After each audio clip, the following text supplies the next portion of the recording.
And did you ever tell anybody in your life? Like, did you ever open up to your family or to your friends or go to therapy for this? Or was this something that you kind of kept inside and understood that there would be judgment around or felt shame around? So you're the first person I've ever told.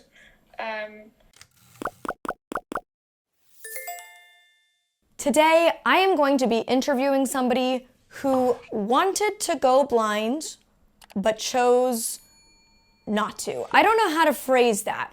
If you guys saw this video that I posted recently about a woman who had BIID, or body identity integrity disorder, you'll know that this woman purposefully took her own sight because she had a wish, a dream, a hope, a want to be blind, which for those of us who are born blind or have gone blind progressively or became blind through a traumatic accident, for us sounds really hard to grasp, because many of us who go blind don't want to be blind. We want to do everything we can to not be blind. I fought my blindness for so long. I lived wanting to be cured for majority of my life. And so for me, the idea of somebody choosing this life and choosing these hardships that have come with my blindness is difficult to process. It's hard to imagine, but you know, it was really interesting reading the comments where a lot of people opened up and said, I've had similar feelings.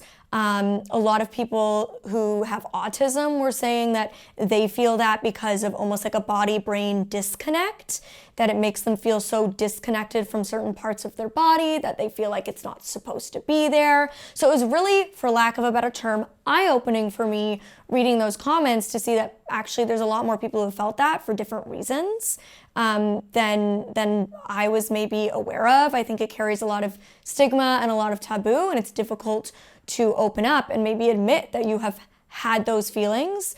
I also want to say that I did see one comment on that video, and you guys know if you watch that video that I was very new to the entire idea of BIID. Like, I had heard of it, but it isn't something that I'm super well versed on.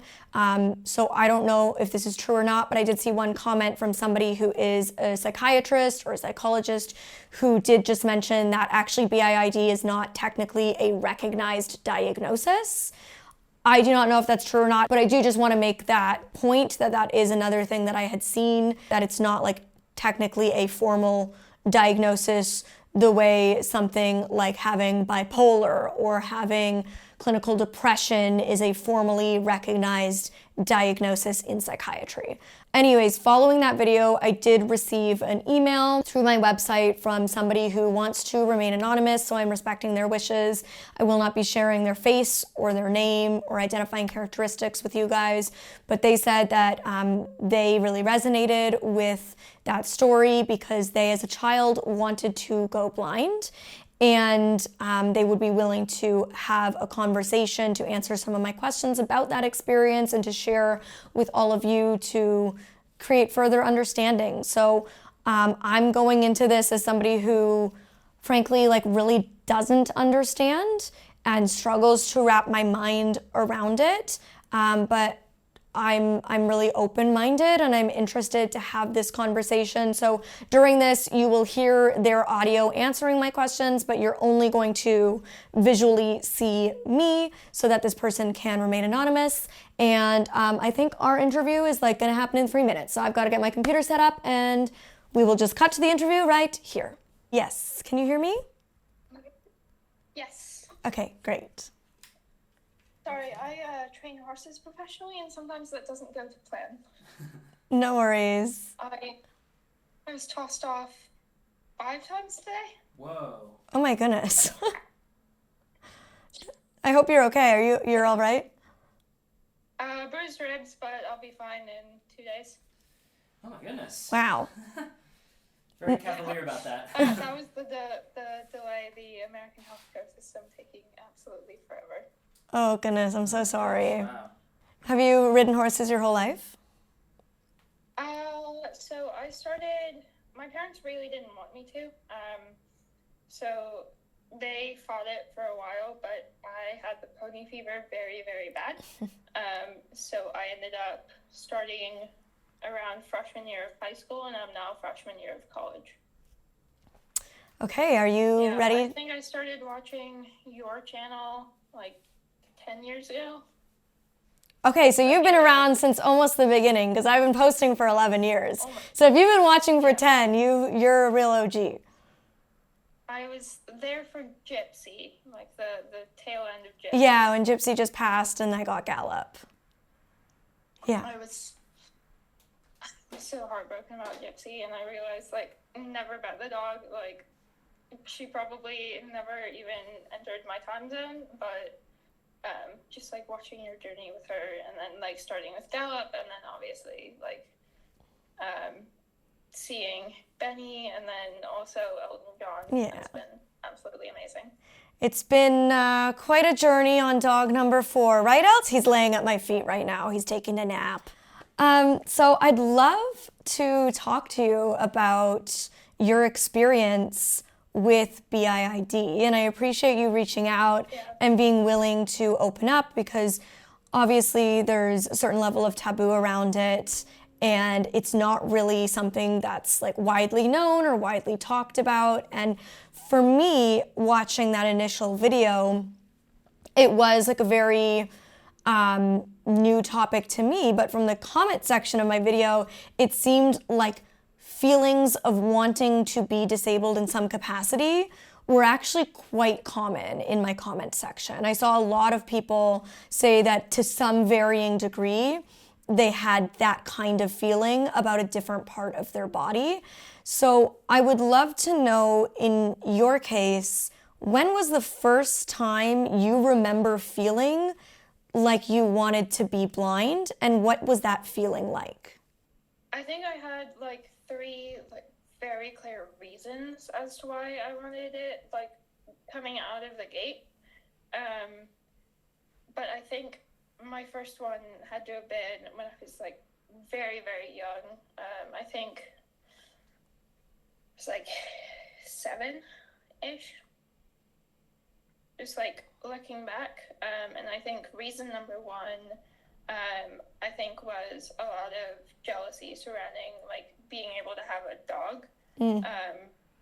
So I had at that point been begging my parents since I could talk for a dog, and it got to the point where like every Christmas I would like cross my fingers and hope for one. That did not happen for 18 years.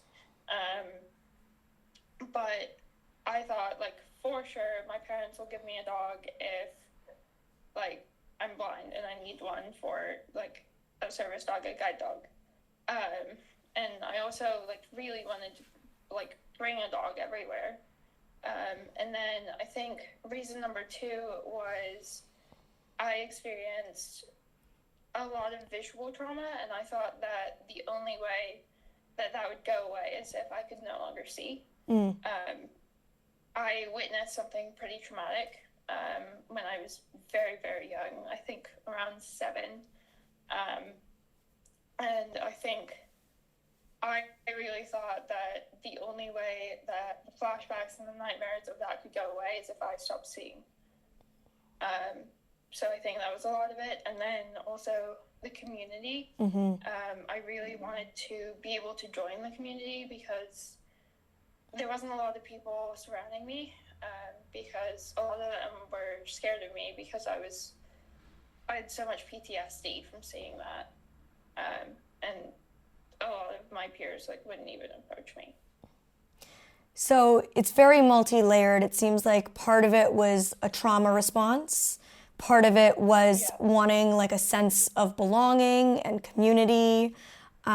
So it was less about a sensory disconnect between body and brain and more about resolving some kind of other external issues that were in your life. I know. Yeah, I think I also experienced it with like my right lower leg. So I did ballet professionally for 10 years. And that really, really took a toll on like my ankle and my foot. It was just completely wrecked. So I was in a lot of pain and I couldn't see a way out. So I thought that amputation was going to be the only option. But thankfully, the doctor did stick it out and forced me to wait until we had more treatment. I'm curious, because you were so young, like just being 7 years old, what your concept at that time of blindness was, and how did you learn about blindness at such a young age?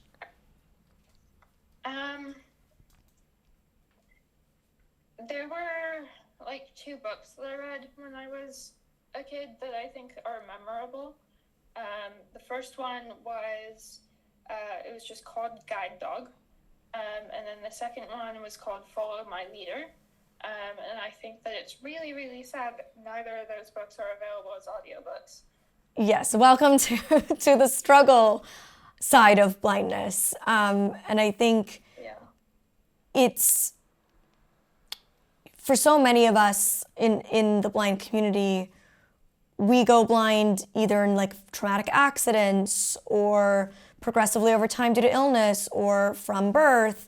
And we have the full experience of blindness, which includes like the beautiful things like getting a guide dog, which is like, to me, the best part about being blind is that I get a guide dog. So I can understand like a 7-year-old reading about guide dogs and loving dogs and not, you know, parents not getting you a dog and being like, well, this would be a great solution. Like, this is the way, because you only have the idealized parts at that age. You can't understand the full spectrum. And the gifts of getting a guide dog and getting this beautiful built-in community are wonderful, but they do not counteract all of the struggle and the hardship that at 7 you couldn't possibly have understood. So what was your idea of blindness beyond just, oh, I would get to bring a guide dog and I wouldn't have to see scary things?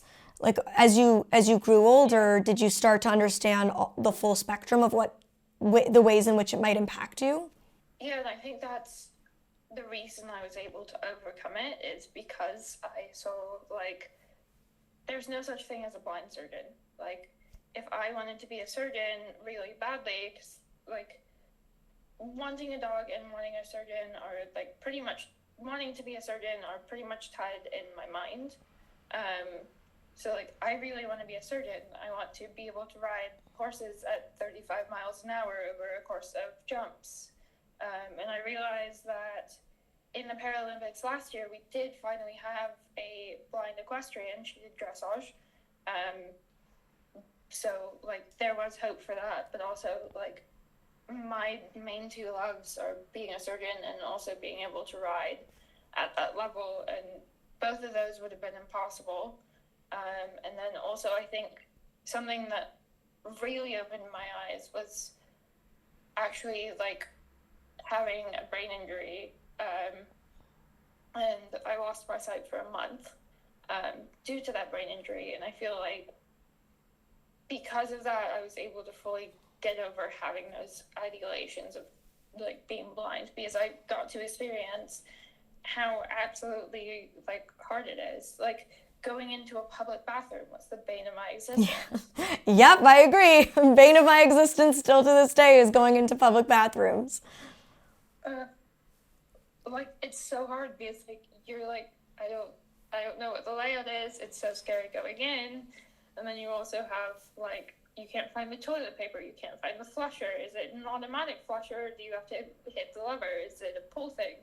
Where's the soap? Like, all of these things that, like, you just had to battle with every time you walked in. Mm-hmm.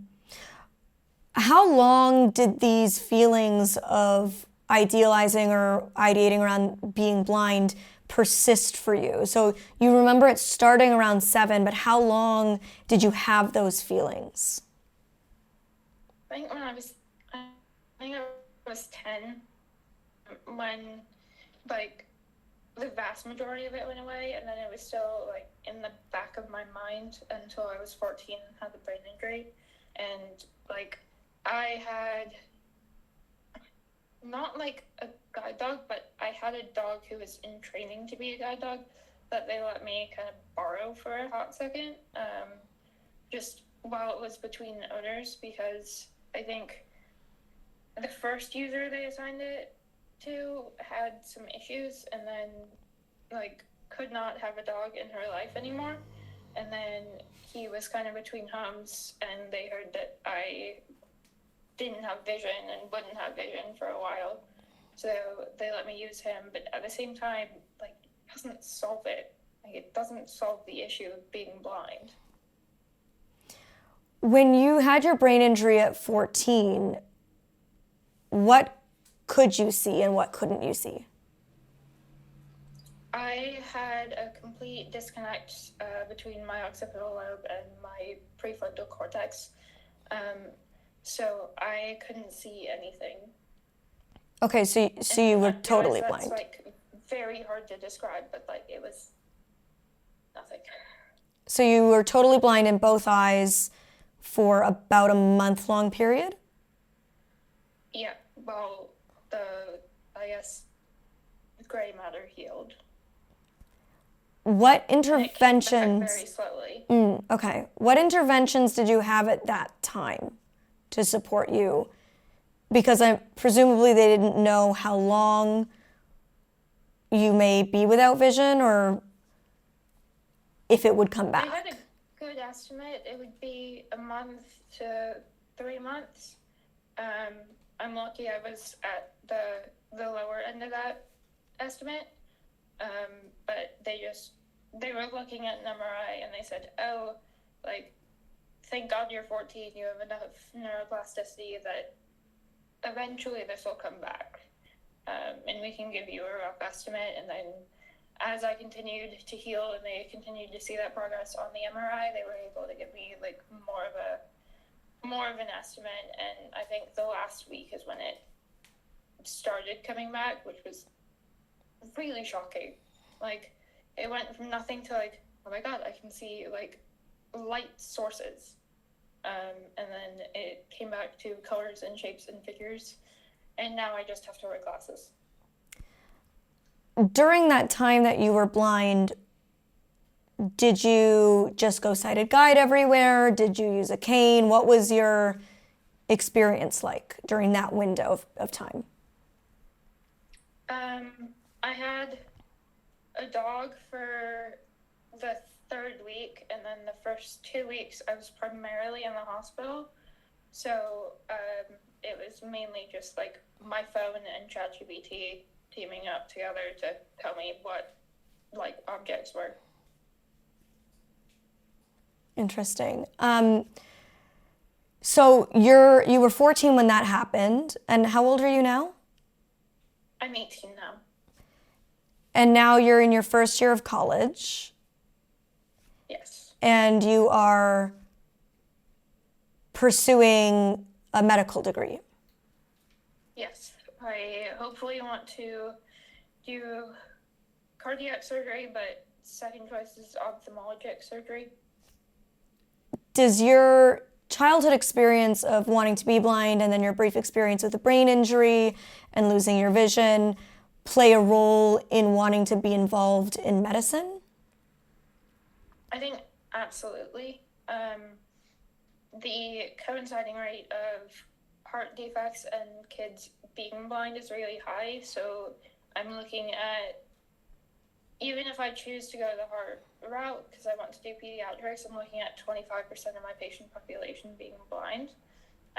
So like that's a way to help them, and then also just being able to help people, period, because I got to experience what it's like to need a lot of help and also be really scared to ask for it. You've also kind of channeled this passion or interest for the blind community, not in just your pursuit of medicine and wanting to help blind and low vision people through that vehicle, but also through working with a guide dog organization as a puppy raiser as well, which kind of combines that initial attraction to guide dogs and your passion of dogs to helping our community. So when did you start exploring puppy raising? I think when I was 14, I knew I wanted to do it, but there were some pretty strict rules in place that I wasn't able to do it until I was 18. And then when I turned 18, I started going through the process, and I've had the opportunity to puppy camp. So that's like puppy sit for puppy raisers. So I did that for a couple weeks, and then my first puppy is going to be coming in February. That's going to be like completely mine. And then I co-raised a pup for a little bit as well. And I must say, when they turn 15 and they go in for training, it's really, really hard. Yeah, I honestly can only imagine.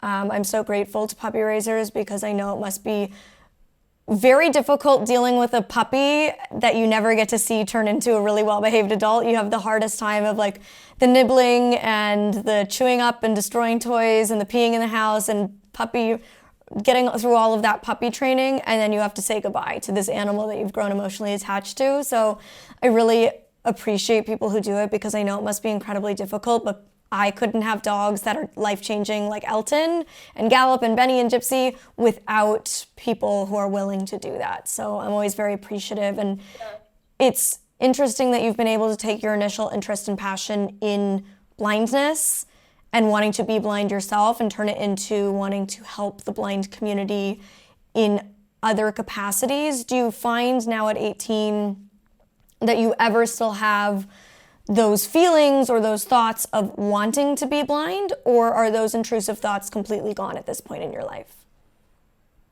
I really think that they're completely gone as a result of actually experiencing it. There's, like, I could go through a whole bunch of education. I could watch every single one of your videos and never gonna know what it's truly like to be blind until I actually am.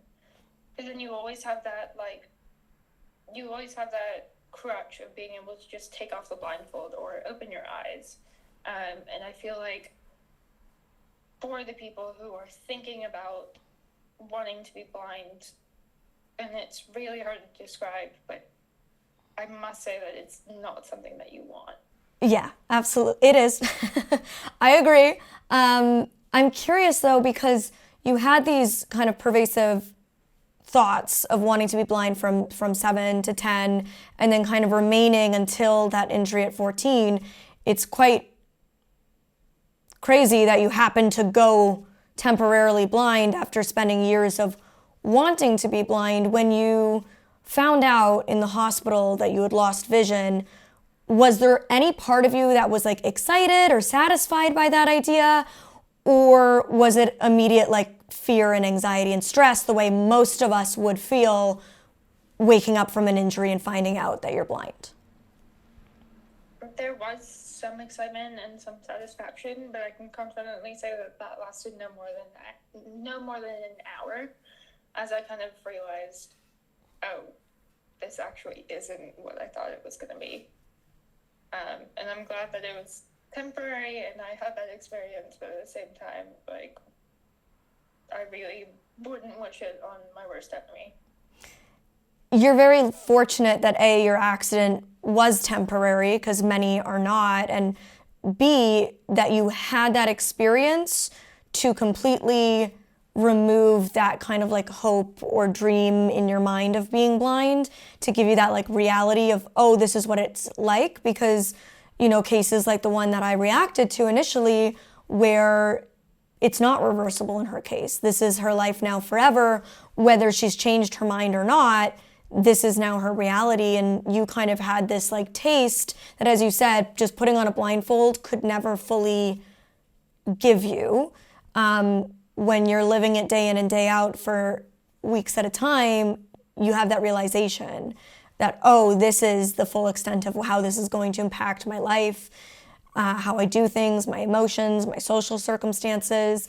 And so you're quite fortunate. Did you ever feel like, because you mentioned kind of trauma, wanting community, guide dogs, things like that, but did you ever feel like there was any part of you that also maybe seeked attention? I think sometimes, especially those who maybe lacked getting attention, and maybe that's a part of the wanting community element, because I know that like I had one of my bullies in school say to her mom that she was jealous of how much attention I received. Because we were very young, we were 8 at the time, and to her, she saw me getting a lot of attention from teachers and from adults and getting extra special opportunities, like being able to write with markers in class instead of pencils and getting to leave class to go learn Braille. But to her, it just looked like I got to leave class and that I had a special teacher one-on-one that got to sit with me, and all of these kind of little things that to her looked really fun and special and like attention, even though it wasn't necessarily, as we get older, the attention you would know that you would want, right? Like now people would understand as adults, like, oh, I don't want that kind of attention. But as kids, we just see any attention as positive attention. So do you think there was any element of that for you in your life? I don't think so, but you make a really good point, because I do have a friend who got retinitis pigmentosa and went blind, and I did kind of see that from the sidelines, and like her experience, I could tell that she was struggling, and I could tell that this wasn't a positive thing, that this was there to help her get through that, and I feel like, and again, you guys were 8 and I was 10 when I saw this happening, so I think that maybe the 2 years of experience definitely helped, but at the same time, like, I could see that she was struggling, and like I was like, is there any way I can help? And she was like, oh, like I was in the middle of this book series and like started losing like my sight. Do you mind like finishing the rest of it to me? And I was like, yeah, absolutely. So I think I was able to recognize, at least for her, that the attention that she was getting was kind of deserved for what she was going through. And I don't think I ever coveted that. It's like any one-on-one with a teacher I really didn't like. I didn't want to have to learn Braille. Obviously, I'm in the process of doing it now because I want to be able to write physical mail letters to whoever my guide dog recipients are. So I think there was never really an element of that, but I did get to see a part of it from the sidelines. If that happened around the same age, 10, where you kind of started to have less and less of those feelings of wanting to be blind, do you think that seeing her played a role in you starting to realize the negative impacts of blindness and no longer wanting that for yourself and your life? Absolutely.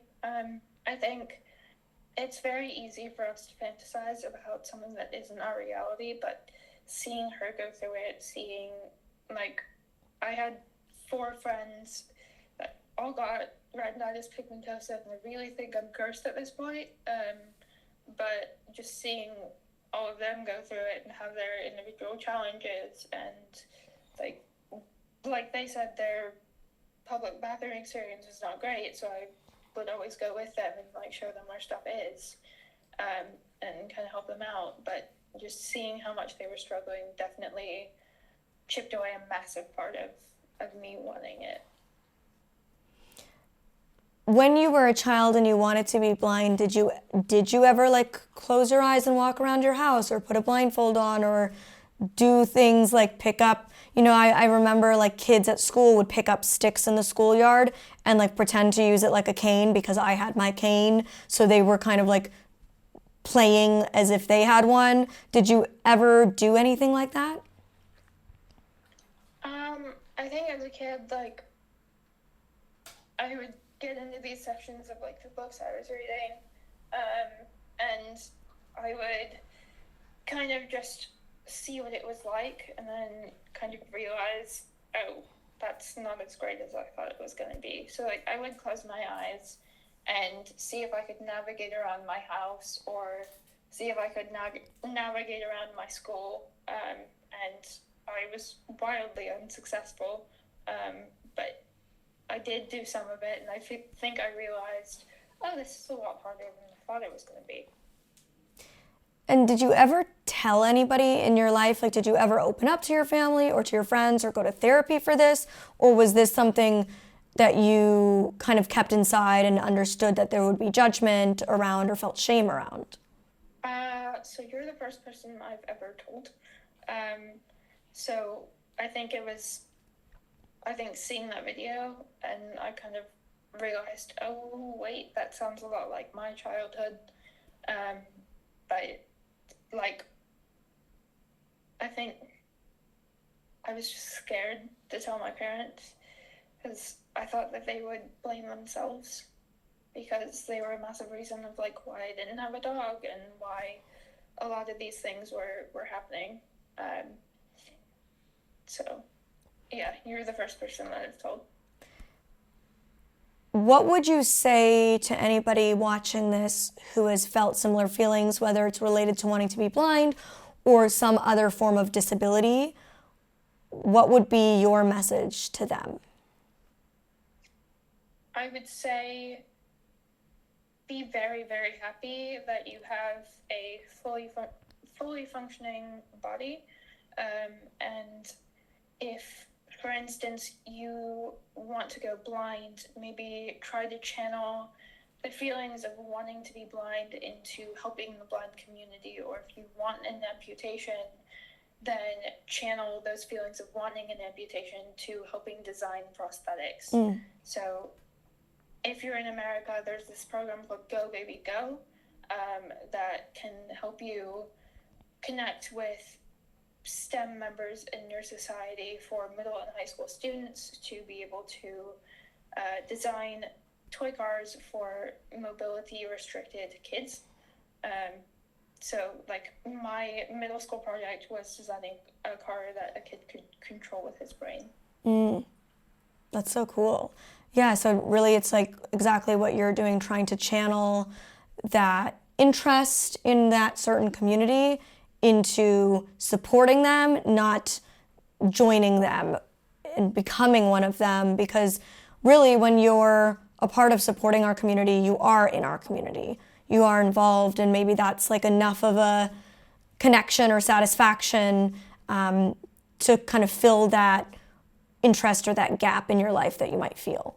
I really appreciate you being willing to open up and talk about this, especially given this is your first time sharing it with anybody and you're sharing it with the whole community. So I really appreciate you being willing to open up, because I know from the comment section on that original video that you had seen, there was a lot more people who have had similar feelings to you and to Julia than I would have ever expected. And I think people don't open up about it because they feel a sense of shame or taboo around it. And so they just live with that internally. And it seems like there is a lot more people having these thoughts, even if only fleeting, than we might realize. So you being willing to share your experience and open up about it, I'm sure will help validate feelings for somebody else in the comment section and maybe inspire them to channel those feelings into a more constructive, positive way. So thank you.